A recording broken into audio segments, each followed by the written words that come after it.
En los primeros capítulos de Primera de Corintios hemos estado meditando y estudiando y profundizando estos contrastes, ¿verdad? Tenemos la sabiduría de Dios, la sabiduría divina y la sabiduría del mundo. Lo que es una ridiculez para el mundo es la sabiduría de Dios, es verdaderamente el poder de Dios. Y lo que es poderoso para el mundo, para Dios es una ridiculez. Y hemos visto este contraste entre cómo Dios ve las cosas, cómo el mundo ve las cosas. Y vemos la cruz de Cristo siendo la máxima expresión de esa paradoja, de este mundo al revés, donde vemos las cosas de cabeza. ¿Por qué es la máxima expresión? Porque vemos a un rey. Y no cualquier rey, el rey del universo, venciendo sobre la muerte al ser crucificado. Es un mensaje súper poderoso, es un mensaje difícil de digerir para los griegos, un poco ofensivo para los judíos, pero es ahí en la cruz donde vemos a Cristo, Dios mismo encarnado, pagando por nuestros pecados, que vemos la máxima autorrevelación de Dios para con nosotros, donde no solo se define nuestra salvación en términos de eternidad, de que vamos al cielo, no, sino donde toda nuestra vida es redefinida, reformada, redirigida, reorientada. Es ahí en la cruz, por el poder de la cruz. Y esto hemos estado masticando y masticando, y después de haber desarrollado estos temas en los capítulos 1 y 2, Pablo ahora vuelve a uno de sus asuntos pastorales que lo tenían urgido a escribir esta carta, y es esta idea de la división. Había división en la iglesia de Corinto, y Pablo va a hablar del tema en este capítulo 3, empezando en el versículo 1, y dice lo siguiente: amados hermanos, cuando estuve con ustedes, no pude hablarles como lo haría con personas espirituales. Tuve que hablarles como si pertenecieran a este mundo. Entonces, mire este contraste. No pude hablarles como si fueran personas espirituales. Tuve que hablarles como si fueran personas que pertenecen a este mundo, o como si fueran niños en Cristo. Entonces, esto es lo que está pasando en la iglesia de Corinto. Ellos se pensaban que eran personas sumamente espirituales, y veremos más adelante en esta carta que de hecho tenían muchos dones espirituales, pero pese a que tenían estos dones espirituales, eso no quiere decir que vivían de una manera que agradaba a Dios, que vivían como personas espirituales. En cambio, en contraste, ellos estaban comportando, otras versiones dicen, de una manera carnal. Estaban siendo guiados por su carne, como personas del mundo, como meros seres humanos. ¿Qué quiere decir esto? Que ellos mismos se gobernaban a sí mismos. Seguían simplemente sus instintos, no estaban siendo guiados por el Espíritu. ¿Y qué quiere decir esto? Ojo, que estas personas no eran creyentes. No, esta carta fue escrita a la iglesia de Corinto, y aquí dice, amados hermanos. O sea, que se le está hablando a los hermanos en Cristo. Pero ¿cómo es esto? Entonces, más allá de nada más decir que no han creído en el poder de la cruz, lo que Pablo está diciendo es que, ¿saben qué? Su vida desde afuera, ¿saben qué es lo que pasa? No está demostrando que ustedes son personas espirituales. Entonces, escucha esto. Él está diciendo, ustedes se ven más como personas de Corinto que de paso van a la iglesia, en lugar de ser hijos de Dios que viven en Corinto. ¿Ven la diferencia? Ellos están siendo como personas normales que se reúnen ahí con todos los demás, en lugar de ser caracterizados por ser guiados por el Espíritu. Y ese es el gran problema que estamos viendo hasta el momento. Los cristianos, los creyentes, están viviendo como todo el mundo, como el resto del mundo. Esa es la situación en ese contexto. Y yo le hago la pregunta, ¿cómo es la situación hoy? Vaya pensando usted en eso. Ellos se creían una cosa, se creían espirituales, pero realmente estaban viviendo como carnales, como del mundo, como niños espirituales. Y esto me recuerda, yo tuve una formación musical clásica, y en las orquestas de música clásica, los atriles, las posiciones en las que usted está sentado, se ganan. Eso no se lo dan por su apellido, ni por su linda cara, sino que usted se lo gana por cómo usted toca. Y para usted ganarse un primer atril o una posición más de privilegio, tiene que haber audiciones. Y las audiciones se pone una pantalla. O sea, una pantalla es una tela. De tal manera que los jurados están solamente juzgando, valga la redundancia, lo que escuchan. No saben quién es.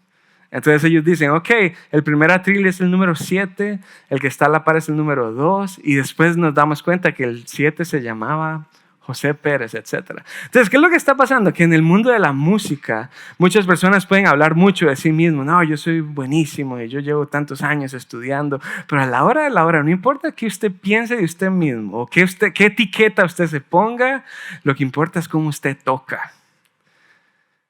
Y en la fe, Pablo nos está hablando del mismo principio. Corintios, yo no sé ustedes qué autopercepción tienen de su fe, pero la manera en la que suena esa melodía espiritual no suena muy bonita. Suena como suena el resto de melodías del mundo. Están engañados. Versículo 2 sigue desarrollando la idea, dice, tuve que alimentarlos con leche, con alimento sólido, porque no estaban preparados. Pablo no estaba preparado, no, ellos no estaban preparados para algo más sustancioso.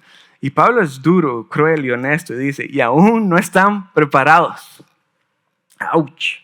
Porque todavía están bajo el control de su naturaleza pecaminosa. Entonces esto es lo que pasa. Cuando ustedes recién escucharon las buenas noticias, el mensaje de la cruz, se esperaba, era normal que fuesen como niños en Cristo. Pero ahora ya ese no debería ser el caso. ¿Y qué quiere decir esta idea de niños en Cristo sin dominio propio, sin control, impulsivos, que seguían sus deseos de la carne, que vivían de esa manera y no guiados por el Espíritu? Pero el gran problema es que ha pasado tiempo y Corintios, ustedes siguen comportándose de la misma manera. Y Pablo nos da esta ilustración de dieta alimenticia, donde dice, hey, yo les puedo dar otra cosa, pero les tengo que dar leche. Y de nuevo, esto me hace pensar en mi casa, cuando estamos reunidos en la mesa y estamos cenando o almorzando, hay comida ahí en abundancia para mi esposa, para mí, para los otros hijos, y está Mía, quien tiene 5 meses. Hay comida para ella.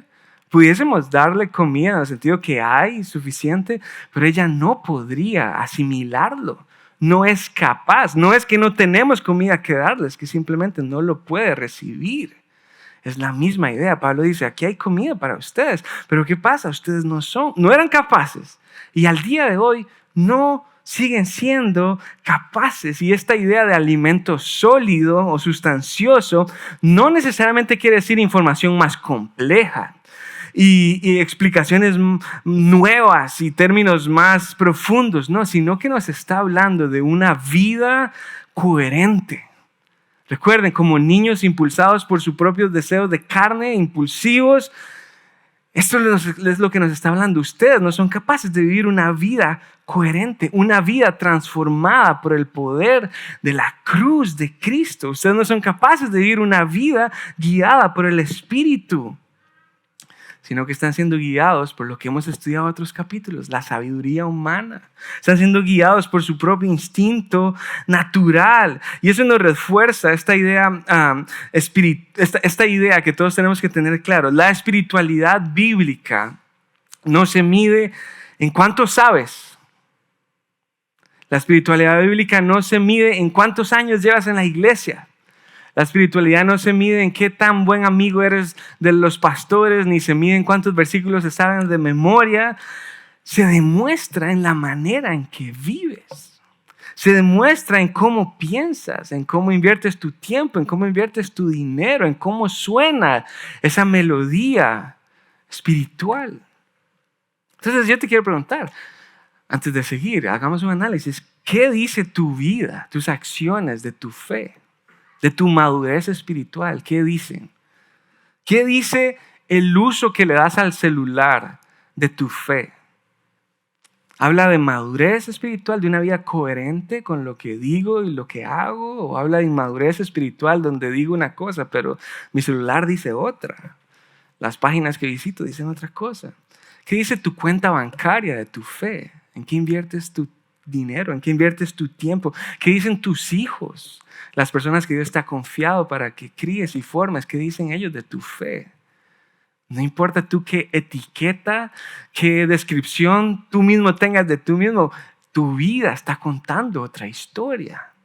¿Y qué historia está contando?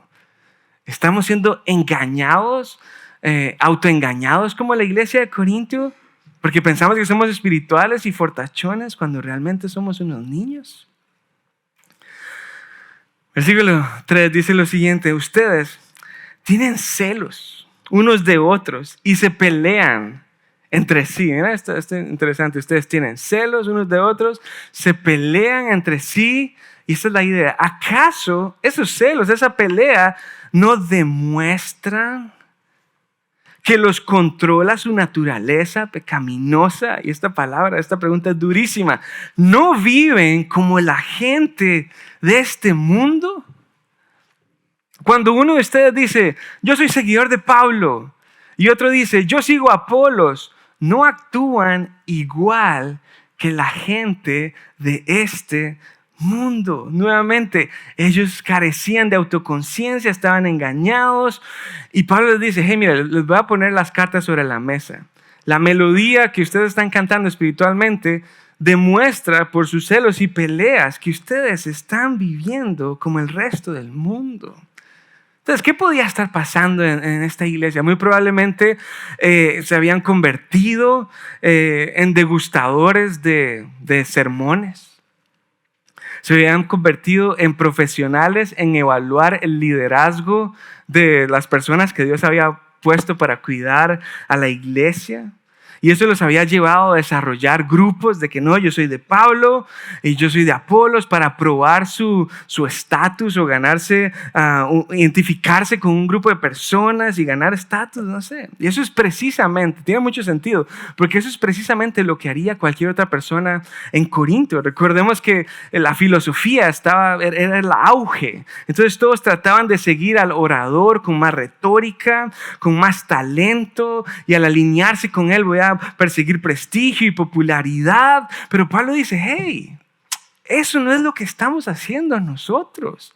Nosotros no estamos compitiendo por prestigio, por estatus, por retórica, por popularidad. No estamos evaluando cuál líder es mejor que el otro. No, el evangelio de Jesús, el poder de la cruz, nos da un estatus de hijos delante de Dios por gracia. Entonces no tenemos que andar buscando estatus en la persona a la que seguimos. Somos libres de andar buscando valor, aprobación, en quién seguimos, con quién nos identificamos. Entonces, ¿por qué andan peleando? ¿Y qué quiere decir esto antes de seguir? La división. Al final del día, lo que Pablo está hablando no es un problema logístico en la iglesia, sino que está hablando de un problema espiritual. Porque esos celos, esas peleas, esa división está demostrando la inmadurez de los creyentes que se comportan como niños, que son guiados por su naturaleza pecaminosa. Demuestra que ellos están viendo el mundo a través de la sabiduría del mundo y no la sabiduría de Dios. Están usando los lentes de la cultura, de la sociedad, de la filosofía, y no usando los lentes del evangelio. No viendo las cosas a través de la cruz, que cambia absolutamente todo, que redefine absolutamente todo. Y continúa, versículo 5, dice lo siguiente: después de todo, ¿quién es Apolos? ¿Y quién es Pablo? Pablo hablando de él mismo. ¿Quién soy yo? Nosotros solo somos siervos de Dios. Somos siervos de Dios mediante los cuales ustedes creyeron la buena noticia. Cada uno de nosotros hizo el trabajo que el Señor nos encargó. Y Pablo sigue diciendo, yo planté la semilla en sus corazones, porque eso fue lo que Dios me mandó a hacer. No fue lo que yo escogí, ni es por mi capacidad, ni por mi intelecto. Es porque Dios así lo quiso. Y Apolo la regó, porque eso fue lo que Dios le pidió que le hiciera. Pero fue Dios quien la hizo crecer. No importa quién planta o quién riega, sigue el versículo 7. Lo importante es que Dios hace crecer la semilla. El que planta y el que riega, escucha eso, trabajan en conjunto. con el mismo propósito, y cada uno será recompensado por su propio arduo trabajo. Pues ambos somos trabajadores de Dios y ustedes son el campo de cultivo de Dios. Son el edificio de Dios. Entonces, a lo largo de esta carta, no sé si han notado, pero Pablo ha estado derribando conceptos mal empleados que tienen en la mente los corintios porque ven las cosas a través de la sabiduría humana. Él está diciendo, hey, vamos a deconstruir todo eso, eso no sirve. Tenemos que reaprender, tenemos que reconstruir una perspectiva espiritual en ustedes. ¿Y qué pasó? Derribó la idea que ellos tenían de sabiduría, dijo, eso no es así. Es así. Derribó lo que ellos pensaban del poder y dijo, eso no es así, es así. Y ahora está derribando el concepto o idea que ellos tenían de los líderes espirituales. Está diciendo, hey, eso no es así. No se trata de fama, de prestigio, de rivalidad. No, eso no es así. Y el punto es el siguiente. El hombre, yo no sé si usted lo ha notado, si usted lo puede ver en usted mismo, pero a lo largo de la historia y aún hoy en día, el hombre tiene esta tendencia, todos, yo mismo, tenemos esta tendencia a sobreidentificarnos con algún líder. Tarde que temprano, a veces, sin querer queriendo, ponemos nuestra mirada en un hombre, en lugar de Dios. A veces, sin darnos cuenta, terminamos idolatrando a alguien que Dios usó en nuestra vida. Y a veces, sin querer queriendo, le damos crédito a esa persona más que a Dios, lo cual es sumamente grave. Y Pablo está diciendo, ninguno de nosotros es el actor principal de esto. Y si Pablo está diciendo eso, con mucha más razón, cualquier otro líder o pastor de la iglesia puede atribuirse crédito. Jamás, de los jamases. Y me encanta cómo Pablo aterriza la idea y dice, hey, nosotros somos tan solo siervos, esclavos voluntarios. No hacemos nuestra voluntad, hacemos la voluntad de nuestro amo a quien rendimos cuentas. Y somos siervos que tan solo Dios utilizó como un medio, como un canal, como un instrumento para que ustedes creyeran que la buena noticia, no que creyeran en nosotros, dice Pablo. Dios nos utilizó para que creyeran la buena noticia, no para que creyeran en nosotros. Somos instrumentos para servir y alimentar la iglesia, la cual es posesión de Dios. Y también deja súper claro que hay diferentes responsabilidades que Dios encomienda. Uno planta, el otro edifica, riega la semilla. Entonces Dios llama a los líderes, Dios los equipa, les encomienda tareas específicas y al final del día vamos a dar cuentas. Porque Dios va a juzgar el trabajo. Y decir eso hasta me seca la garganta. Porque son palabras mayores. Y un punto importante que quería mencionar es que ellos, Pablo y Apolos en este concepto, no son empleados de la iglesia. ¿A qué me refiero a eso? Que no están brindando un servicio profesional como un abogado, ¿verdad? Que tiene que asegurarse de tener un buen servicio al cliente. No, ellos no trabajan en un sentido para la iglesia, sino trabajan para Dios. Son instrumentos de lo que Dios está haciendo en ellos. Tienen la tarea de velar por las necesidades de ellos, pero al final del día no cumplir las expectativas de ellos, ni cumplir los caprichos de ellos, ni alinearse a lo que ellos quieran. ¿Sí ven eso?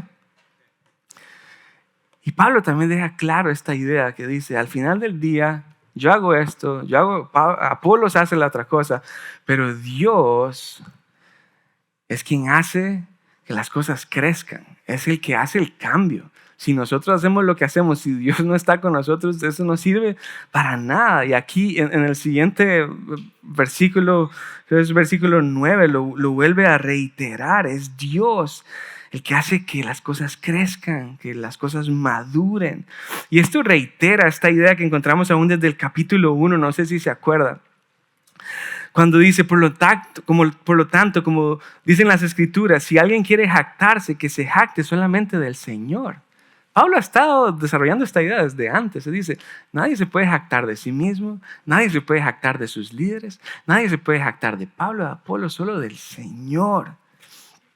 Y toda esta idea que hemos estado leyendo aquí es una verdad que también aplica para nuestra iglesia hoy. Y de alguna manera, con gozo, yo puedo decir que lo he visto, he sido testigo de eso. no se trata de nosotros, no se trata de mí, gracias a Dios. Y aún como iglesia hemos tenido transiciones de liderazgo. Roy plantó la iglesia, yo continué la obra y al final del día la iglesia continuó. No se trata de Roy, no se trata de mí. Hoy en día tenemos un equipo que tiene distintas tareas. Yo hago una cosa, Gerson otra, Daniel, David, hay otros líderes. Y no se trata de ninguno de nosotros. Se trata de la obra de Cristo. El día de mañana yo me puedo volver a Costa Rica, a otro país, y la iglesia va a continuar porque no se trata de ninguno de nosotros. Todos los pastores y líderes alrededor del mundo han sido llamados por Dios con una tarea específica. Vamos a dar cuentas a Dios y al final del día toda la gloria, toda la honra, solamente para Cristo. Porque Él es el que hace la obra. Entonces a la vez les digo algo. Es un descanso que encuentro como pastor. A veces cuando me puedo frustrar por cómo van las cosas o porque no se cumplen mis expectativas o porque tengo otros deseos, es un descanso recordar en que Dios me llamas a ser fiel y tú eres el que va a ser. Tú eres el que va a cambiar los corazones de las personas. Tú eres el que sabe qué viene el próximo año, en 2 años, en 3 o en 4. Tú estás a cargo y se trata de ti. Ayúdame a ser fiel. Y la idea termina Pablo diciendo, ustedes son el cultivo, el campo de cultivo y el edificio de Dios. Y da estas dos imágenes, esta idea agrícola. Es importante porque está ahí presente la idea de crecimiento. Pero yo quería mencionar brevemente que la idea de crecimiento no se trata nada más de más likes y más números y más asistencia y más plataforma y más dinero y más luces. No, se trata de crecimiento espiritual. Esa ha sido la idea que Pablo ha estado desarrollando. El crecimiento que Dios produce en la iglesia no es necesariamente eso. Eso viene por añadidura. Y también hemos sido testigos de la fidelidad de Dios, pero al final del día nuestro enfoque es crecer espiritualmente, que eso está conectado con nuestra misión, que es hacer discípulos maduros. Lo que nos importa es no cómo se ve por fuera, sino qué es lo que está pasando por dentro. Y a la vez esta metáfora agrícola nos recuerda que si usted ha plantado algo, yo no soy tan experto, pero sabe que se requiere paciencia, que se requiere cuidado continuo, que se requiere atención. Y esa es la idea de la iglesia, no es algo que se deja y ya, sino que los pastores y líderes tenemos esa responsabilidad de atender, de cuidar. Pero también se nos habla de que somos el edificio de Dios. Y Pablo continúa esta idea en el versículo 10. Dice lo siguiente: por la gracia que Dios me dio, y otra vez Pablo diciendo, no es por mi intelecto, no es por mi capacidad, no es por mi bagaje, solo por su gracia. Yo eché los cimientos como un experto en construcción. Ahora otros edifican encima, pero cualquiera que edifique sobre este fundamento tiene que tener mucho cuidado. Pues nadie puede poner un fundamento distinto del que ya tenemos, que es Jesucristo. La palabra que Pablo utiliza aquí, ese experto en construcción, vendría siendo a un arquitecto en nuestros días. Pablo dice, por la gracia que Dios me dio, yo soy el arquitecto, el responsable del diseño, de los cimientos, de que el edificio tenga coherencia. ¿Qué quiere decir eso? Que otros van a venir a construir encima de lo que Dios por gracia me ordenó poner como fundación, pero esas personas no pueden tergiversar el diseño, no pueden cambiar los planos, no pueden venir a darle otra forma al edificio, ¿no? Porque ya eso está pactado desde el inicio, porque la fundación ya fue definida y ese fundamento es Jesucristo, el Mesías crucificado. Y eso también me recuerda el capítulo 2. Pablo era súper preparado. Pablo conocía demasiado de la ley judía. Pablo sabía de los profetas. Pablo sabía de la historia del pueblo de Israel. Pero aún así Pablo dice, decidí que mientras estuviera con ustedes, olvidaría todo. Y esa palabra, esa idea es fuerte, más viniendo de Pablo. Pablo tenía mucho que olvidar y hacer a un lado, pero ¿con qué razón es? Excepto a Jesucristo. el que fue crucificado. Cristo crucificado es el fundamento de la iglesia. Cristo crucificado es lo que Pablo predica. Dejo todo a un lado porque lo único que importa es Cristo, quien fue crucificado. ¿Y cuál es la idea de todo esto? La cruz, como dije al inicio, y no sé si eso permeó en su mente, y si no, aquí tenemos otra oportunidad para masticar esta idea. La cruz no es solo un amuleto, no es una tradición que se pone en la iglesia. La cruz no solamente es poder de Dios para darnos una salvación futura después de la muerte. No, la cruz define todo, pone todo de cabeza. Somos regenerados en ella. La cruz da forma y estructura a toda la vida del cristiano. Eso es lo que Pablo está diciendo. Esta iglesia tiene forma de cruz porque el fundamento es Cristo. Es el mensaje que predico. No hay nada que añadirle. Cualquiera que venga a poner algo encima de esta iglesia, tenga cuidado, porque si no es fiel a eso, le va a ir feo. Y eso no lo dice Pablo. Mira lo que dice en el versículo 12. El que edifique sobre este fundamento podrá usar una variedad de materiales: oro, plata, joyas o madera, heno y paja. Pero el día del juicio, hay un día del juicio, el fuego, un día de juicio con fuego, el fuego revelará la clase de obra que cada constructor ha hecho. El fuego mostrará, miren esas dos palabras, revelará, mostrará, si la obra de alguien tiene algún valor. Si la obra permanece por el fuego, ese constructor recibirá una recompensa.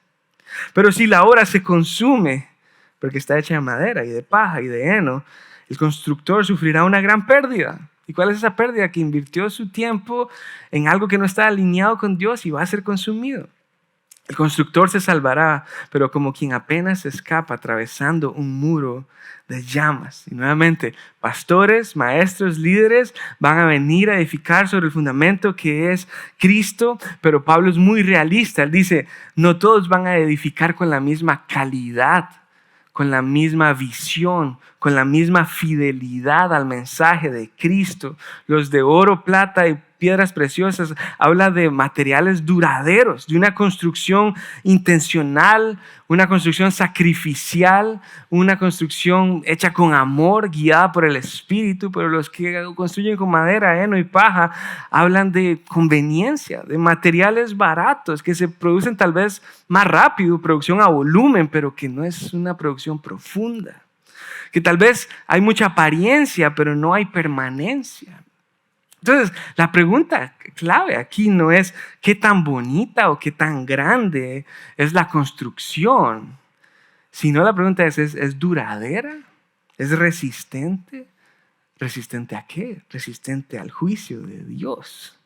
Habrá un día en que Cristo mismo evaluará la obra de su iglesia y revelará, mostrará si lo que construimos en su iglesia, que no nos pertenece, estaba alineado a Él, o si solamente le pusimos el nombre y ya, pero estamos haciendo lo que queríamos, o lo que es aceptable para la cultura, o lo que nos hace sentir bien con nosotros mismos, o lo que no es incómodo predicar, o lo que ya llena más el salón.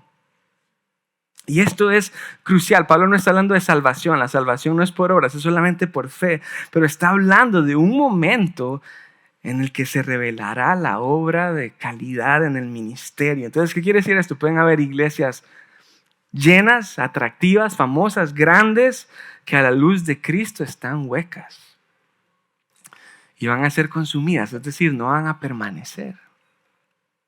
Pero también pueden haber iglesias pequeñas que parezcan insignificantes, poco famosas, que van a ser recompensadas por su fidelidad.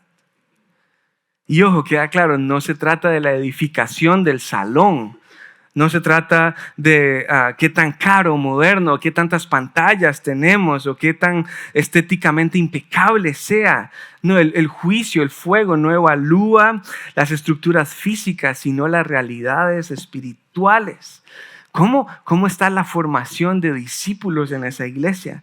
¿Cómo está su amor sacrificial para el necesitado? ¿Cómo está su amor sacrificial el uno con el otro? ¿Están dependiendo del Espíritu? ¿Están dependiendo de la inteligencia artificial? ¿Sus mensajes son fieles a la cruz? ¿O sus mensajes son nada más chistosos y atractivos? Entonces, si vemos las cosas de esa manera, iglesia, porque eso es un mensaje para la iglesia, y aquí estamos hoy congregados un día diferente, un viernes en la noche, la pregunta no debería ser, ¿estamos creciendo en número? ¿Estamos creciendo en ingresos? ¿Tenemos más dinero? No, la pregunta entonces se torna un poco más profunda. Lo que somos, lo que hacemos como iglesia sería amplificado y recompensado cuando Cristo regrese, o va a ser apagado, consumido, porque estamos haciendo nuestra propia agenda. El fuego no mide el éxito, el fuego está midiendo la fidelidad. Y nuestra oración debería ser: Señor, ayúdanos a hacer lo que tenemos que hacer. Ayúdanos a permanecer fieles, cueste lo que cueste. No queremos hacer lo que queremos hacer lo que tú nos has mandado hacer. Versículo 16 dice: ¿no se dan cuenta de que todos ustedes juntos son el templo de Dios? Y que el Espíritu de Dios vive en ustedes.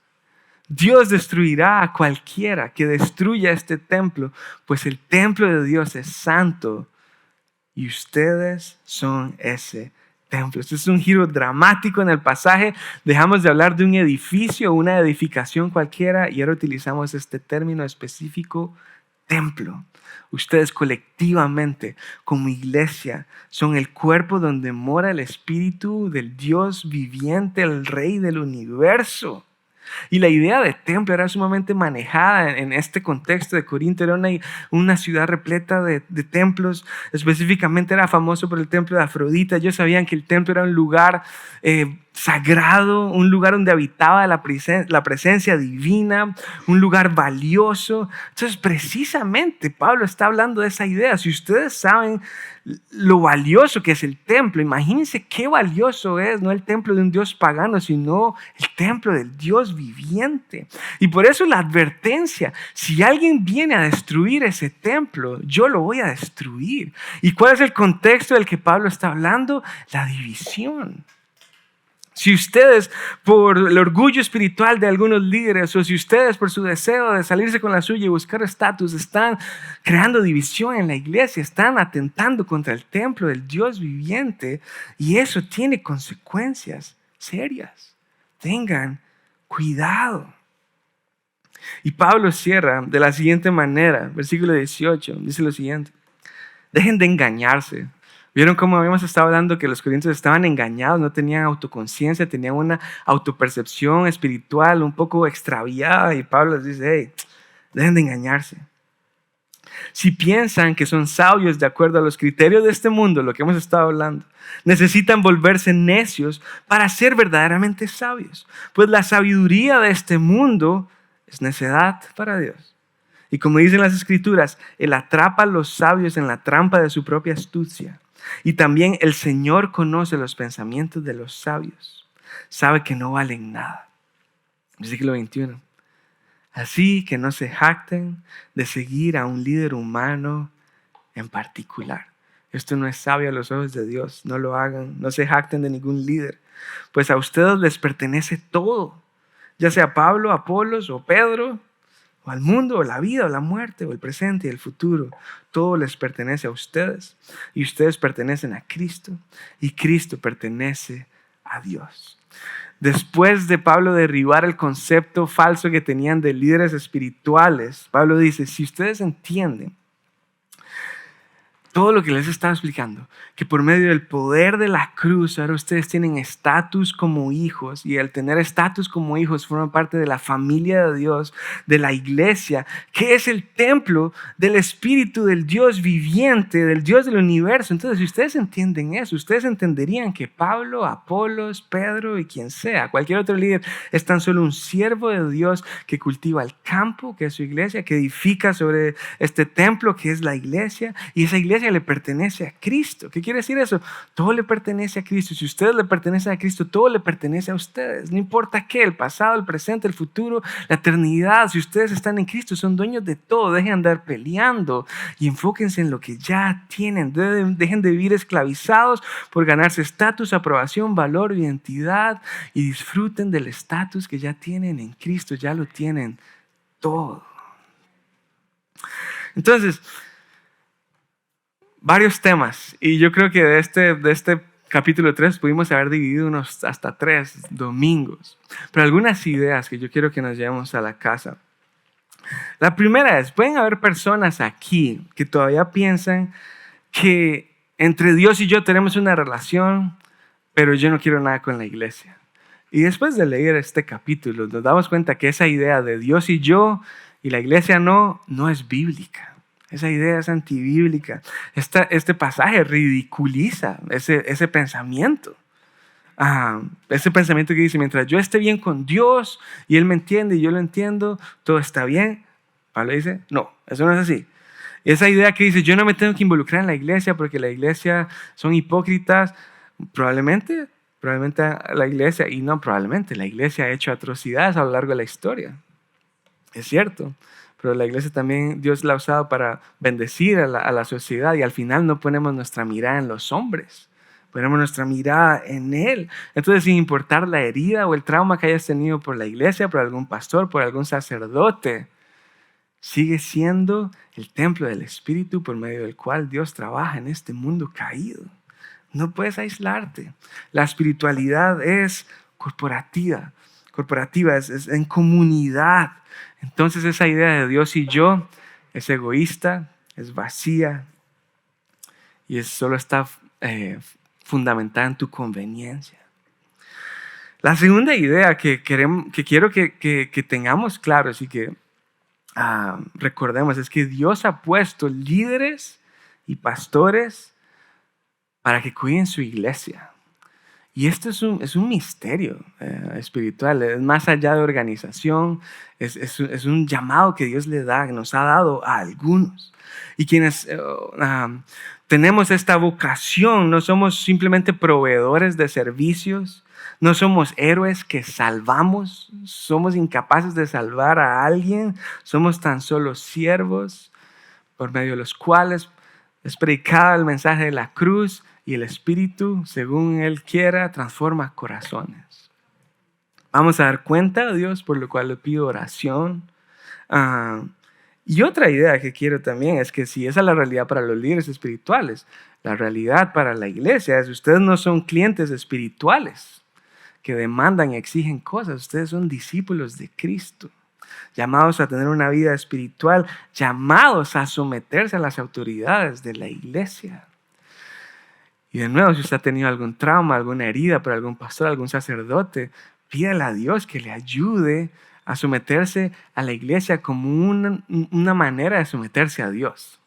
Al usted someterse a las autoridades de la iglesia, está sometiéndose a Dios porque lo está obedeciendo a Él, quien lo manda a hacer eso. Y el último punto, como iglesia, yo quiero que nos preguntemos, ¿qué será revelado o sacado a la luz de nuestra iglesia en el día del juicio? ¿Qué va a salir cuando enfrentemos el fuego? ¿Estamos enfocados en la misión de Cristo? ¿O a veces estamos pasando el tiempo y yendo con el flow de las cosas y ya? Si Cristo evaluara nuestra iglesia hoy, ¿qué permaneciera? ¿Estamos enfocados en hacer discípulos? ¿Estamos enfocados en madurar, en dejar de ser niños en la fe, en vivir vidas coherentes, vibrantes que impactan a otros? Ese es el mensaje que tengo para hoy, pero a la vez yo sé que pueden haber personas aquí sentadas que todo lo que estaba hablando le puede sonar en chino, porque estamos hablando sabiduría que no es del mundo, sino sabiduría que es de Dios. Y si estas ideas de que somos templo del Espíritu y que Cristo crucificado es el poder para salvación, son nuevas para ti, yo quiero recordarte que aún el estar aquí sentado es una muestra de su gracia para que escuches de su poder. Y quiero recordarte que no importa tu pasado, tu bagaje, lo que traigas, nada de eso es más grande que la gracia de Cristo. Y en Él hay esperanza de vida eterna. Y Él en su gracia, en su misericordia, ha encomendado líderes y pastores para que prediquen ese mensaje, que llegue a tus oídos y que des un paso y entregues tu vida al Señor. Iglesia, eso es lo que somos llamados a hacer y pidamos al Señor que nos dé todo lo que necesitamos para permanecer firmes en la misión que Él nos ha encomendado. Oremos juntos. Padre, te doy gracias por esta oportunidad que nos has dado de congregarnos, de adorarte y de abrir tus escrituras y recordar, Señor, el poder que has puesto en tu iglesia, no por la capacidad ni la sabiduría que tenemos intrínsecamente, sino porque tú nos has encomendado el mensaje de la cruz, que es el poder mismo de Dios en Jesucristo. Perdónanos por a veces domesticar esa misión sobrenatural. Perdónanos por a veces acostumbrarnos. Y te pedimos que a nivel personal y como familia nos ayudes a vivir anclados ahí, a madurar, a seguir creciendo, pero a la vez que como iglesia, como un cuerpo, todos estemos enfocados en lo que verdaderamente importa, Señor. Que podamos estar alineados a tu misión. Te amamos y te damos gracias, Cristo Jesús. Amén.